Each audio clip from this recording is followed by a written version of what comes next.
Hey guys, it's Kaysie for Innovative Sugarworks, and today I'm going to show you how to do a stylized Lisianthus. This is probably one of my favorite, if not the best filler flower, because I love the big spiral shape of the blossom and the buds. Like, they have so much movement and they look great with any piece. This isn't a botanically correct Lisianthus. It is more stylized just because I think they look better and they arrange better when they're done in this manner. But you can also make a realistic looking Lisianthus with the same cutter set. We'll do that in another tutorial. So let's get started with our stylized Lisianthus. All right, so to get started, you want to grab 4 tulip stamens. I like to get the yellow ones because I want them to be this like lovely bright yellow when I'm finished. And just using some half-width white floral tape, just kind of tape those guys together. Only need to tape about 1/2 inch to 3/4 of an inch, like such. And then just go ahead and clip off the excess, so you've got this little kind of tiny dude like this. And so then I like to buy pre-made flower cones from Caljava. This is an extra small size. You can always make your own rose cone, but that's just what I use. And so whether you're making your own or having a pre-made one, what you want to do next is actually cut a little X into there. And then I use my bead bender just to kind of widen that hole like such. And then you're just going to insert those taped together stamens in the hole and push it down as far as you can. If you feel like it's sitting up a little high, I think that's sitting up a little high for me, just pop it back out. Clip it a little shorter and shove it back in. And if you need some help shoving, that's what the bead pinchers are great for that. There we go. All right. So that's the setup for your Lisianthus. All right, so what I've got mixed up here is some of our sunflower yellow color by the Sugar Art that we have on our website. It's my favorite yellow, I love it. And I've mixed it with lemon extract. You want it to be fairly liquid. You can see I compare it to whole milk at this stage because I want to dip these stamens just to darken that yellow color. So I'm going to tip them to the side. Just kind of roll them in just to get that nice bright yellow. You can keep dipping them to get more color, but usually that's plenty for me. And with the lemon extract, they'll dry really quickly. And go one more time in the pool. Like such. And then just set this aside and let it dry. It should only take about 5 minutes to dry. And while it's drying, you can go ahead and get ready with your gum paste. Use a pasta machine to roll these out. I'm just going to do it by hand. But you want to go down very thin. So if you're on a pasta machine, a 6, if not a 7. That's on a KitchenAid pasta machine. I know some of them go opposite. Thin. The answer is thin. If you're rolling them by hand, a little bit of Crisco or white fat on your workspace, just because that helps them roll out better. And you need 5 petals.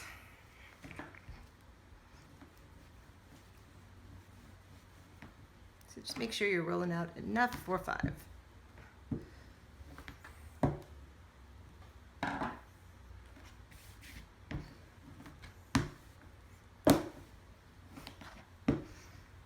nice and thin. And like such. So you can see about 1 millimeter.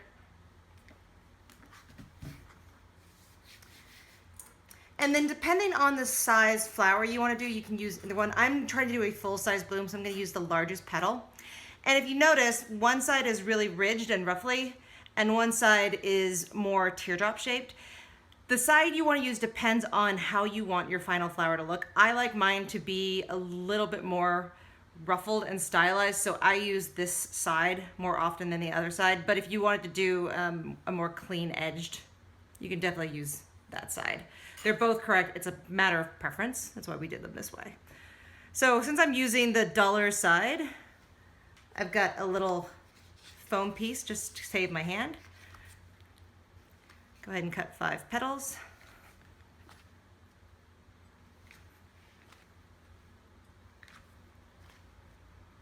Over. See, better that thing than your hand.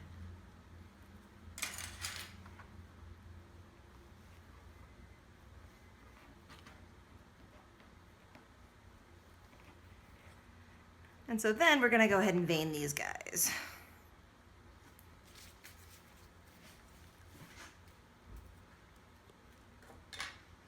So once again, I'm using a hibiscus veiner. This is a different one that's more ruffled on one side because these are going to open counterclockwise. So I want it to be roughly like that. Yes. So just go ahead and push and vein.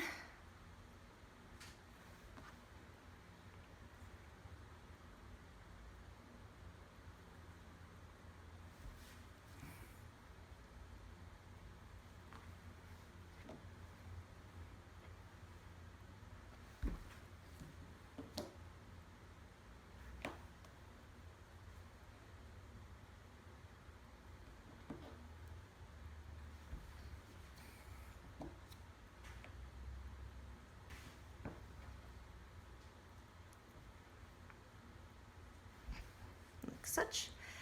And then Lizzie's can be really roughly or really open or more tight and closed. I kind of go in between. That's what I like. So I don't want to go like super ruffled. I'm like almost a crimped ruffle. I just like a nice light ruffle, but I want to ruffle the back. So you want to have the indentation of the vein as the inside of the flower. So I'm going to take this guy and flip it like that so that the petals are curling back. So you see just like it's a heavy vein, but you don't want it to be roughly. So like that.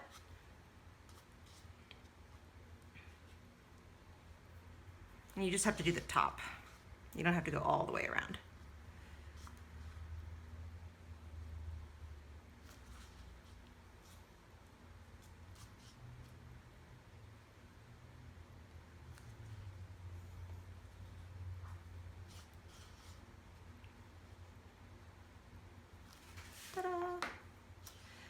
And so then flip them back over so they're face up, and then we're going to start to curl them. So I like them to pinwheel, and in order to achieve that, I'm going to take it and place it on its side so that the point is going towards your right hand. And then from the bottom, I'm just using a skewer to kind of roll a few times gently so it holds that curl in like that. Come here. If you yell at them, they do what you want to do. Over.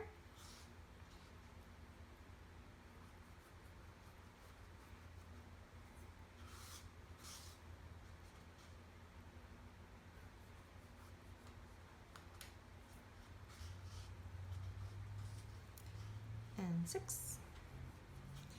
And then be sure to keep your skewer nearby because you're going to want to curl the petals as you put it on. But now we're going to get ready to attach these guys to our center. Okay. All right. So then I'm going to take my gum glue, and from the base of the curl, you're hitting the entire bottom side of the petal. So the base of the curl, hit the bottom side.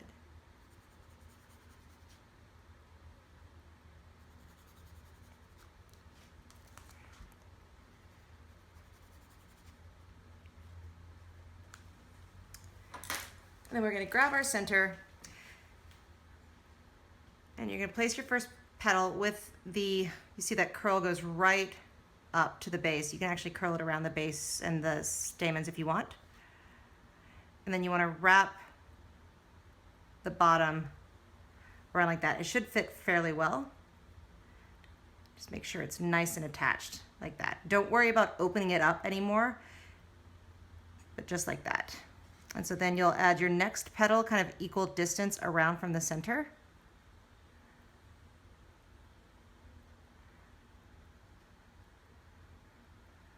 And sometimes I'll do it upside down because I actually see that it's equal distance better because that one's a little too far away. There we go, that's better. But just laying that right on the base. Continuing on.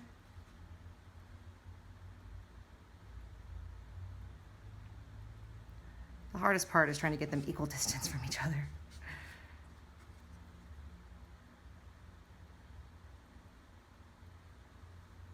Every once in a while, take a look up.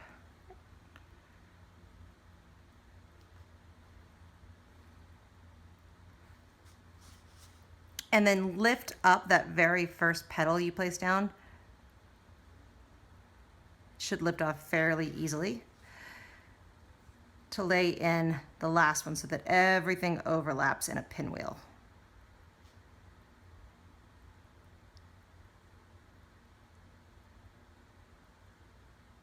And then I'll kind of go through and I will follow the shape of the cone just to kind of give it a nice clean base. And then you can flip it over and you can see it's really closed right now. So I'm just using my skewer to roll and open those petals. They're a little floppy at this stage still because they're so wet. But you want to at least start to roll them out.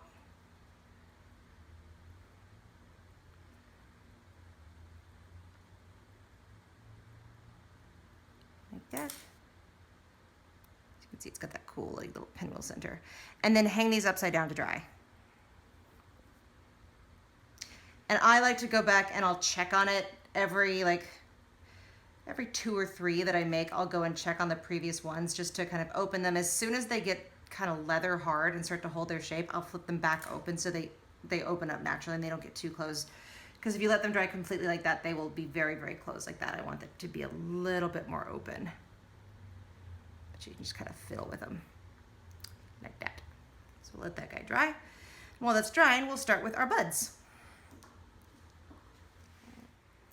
So to do the buds, I've got some kind of light green sugar paste ready. And I'm using 24 gauge wire for this one. I don't hook these guys, I just will stick it on the end. You can hook the wires if you want to, but I find it unnecessary for this step. And just 2 different lengths, you want them at random. You want them to be long enough to sit above the blossom once we're done. So I've got about 7 and 5 for my lengths right now. And so start with you want a little one and a big one. So I'm gonna do the little one first. The little one will go on the longer wire. And you just want to take this and form it into a cone. That's still a little big. Let's make it a little bit less fat. There we go.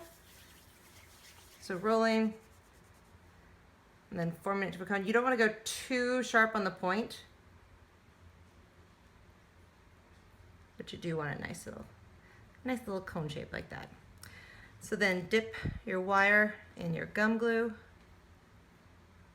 insert to the tip, like such. And then I like to use my sugar shaper to do this. I'm using the mini red, the larger side, sorry. I just want to do 5 lines.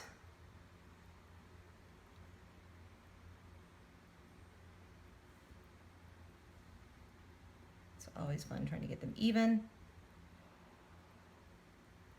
If they're not perfect, no one will know. So just like that. And then holding it in your hand, this is the reason I don't like to hook it, is because then I can twist to make it look like a really tightly wound up flower bud. If you need to darken or deepen your lines, you know where they are. You can just go back in and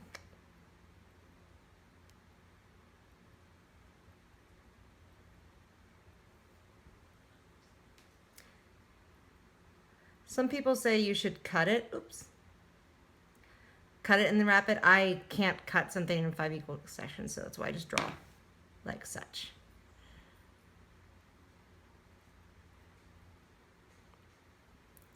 Do that, and then let that guy dry. And then you want to go about twice as big for the larger side.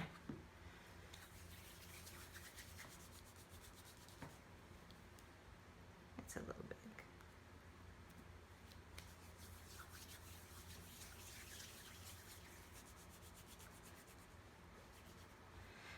And I make them long. You want them long and kind of tapered. You don't want them short and fat. Long tapers, like such. And then I'll take my other wire and insert. And then repeat the process. Let's see if I can go more even. You can totally do it this way too. Just make a star on the bottom and then follow it up. Measure twice. And try to go fairly deep. You want this to be really embossed because you saw what happened with my first one. I didn't really push as hard as I knew I should have. And then you have to go back and trying to like re-put in these lines when it's curled is hard. Straight lines are easier to do. And so then once again, hold at the base, twist your hands against each other.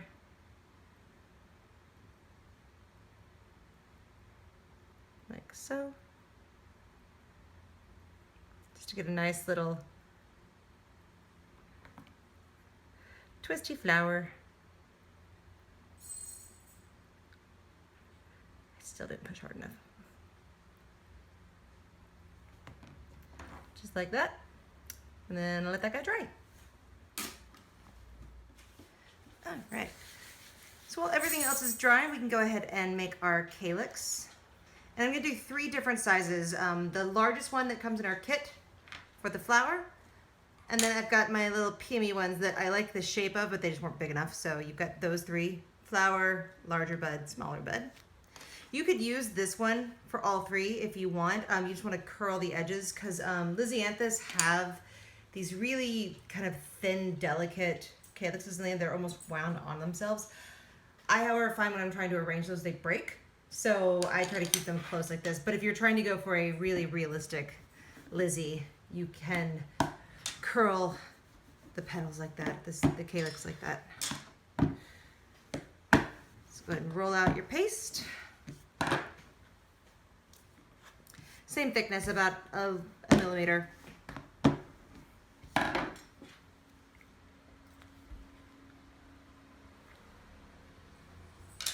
Cut.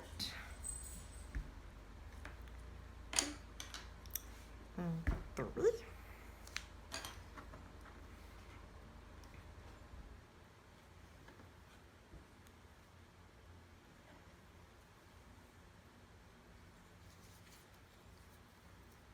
You might want to. So then I want to take these guys, flip them over.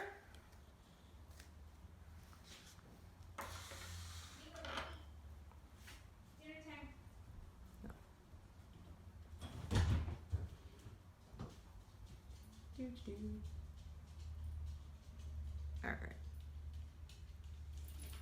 So flip them over and then just very lightly tool them.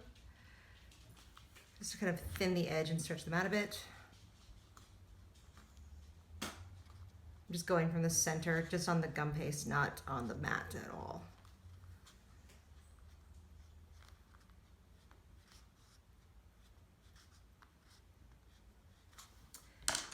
And then a little bit of glue.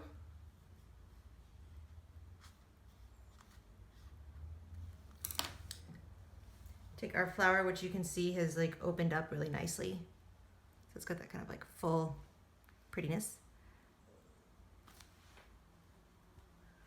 And just take these guys. And then when you put the calyx on, I want it to go on the petal, not on the ridges between them. So just make sure you move and adjust. Just so they're all sitting on closed parts of the petal. Like that. And the calyx do double duty in this. They also reinforce. It's just an extra layer of sugar paste to hold your flower in place. Like that. And then repeat with the next size for your buds.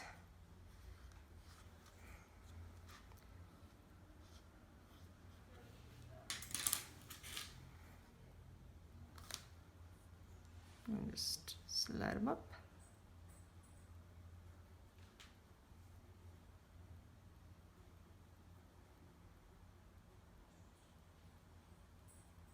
Like such.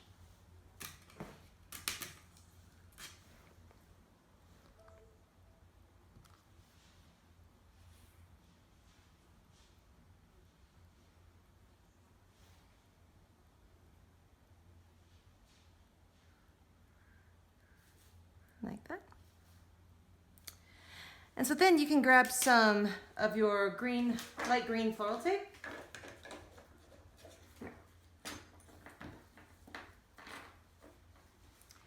And once again, I want it cut to a half width, so I use my lovely little tape splitter.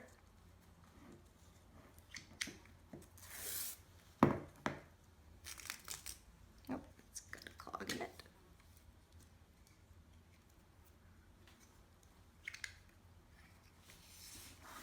There we go.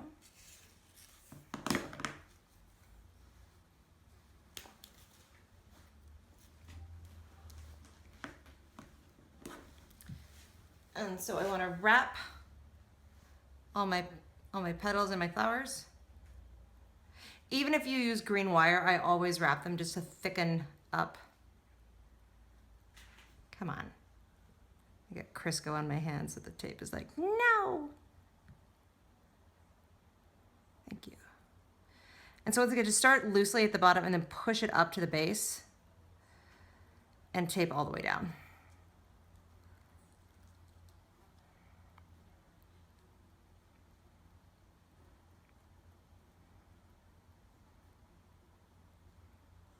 And repeat this for all 3 flowers, or for your flower and your 2 buds.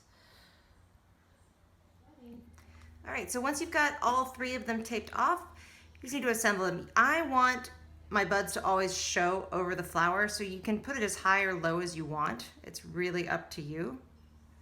And I like to do them individually. A lot of times I used to try and tape these guys together and then tape them to the flower, and I just never really liked how they looked. But just like with any other flower, you don't want to tape it right up at the base of the calyx. You want to give yourself about ½ an inch to an inch, just so that you can play around with the spacing. Actually, no, I do want to do it the other way. What's wrong with me? Starting over. I'm an asshole. I'm not stopping, so you can just keep going. So once you've got everything taped together, or taped off, we want to start taping it and assembling the flower. So I start with my 2 buds. And you can put them at any distance you want. I tend to like having them all different, so we'll put this one like that. And you want to leave about 2 inches from the base of the larger bud to tape, just so that way you've got the movement you need from the flower to, or from the buds to peek out from around the flower. And so just tape these guys all the way down.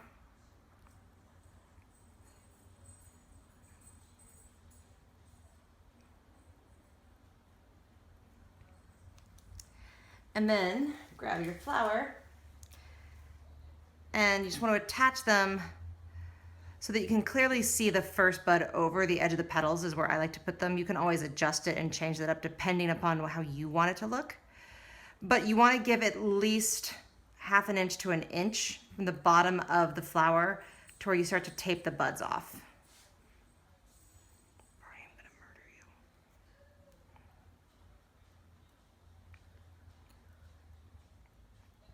So go ahead and tape those off all the way down. And then you can kind of curl and bend those buds as you see fit to give them some movement. And then you're ready to dust, but there's our Lizzie, ready for some dust.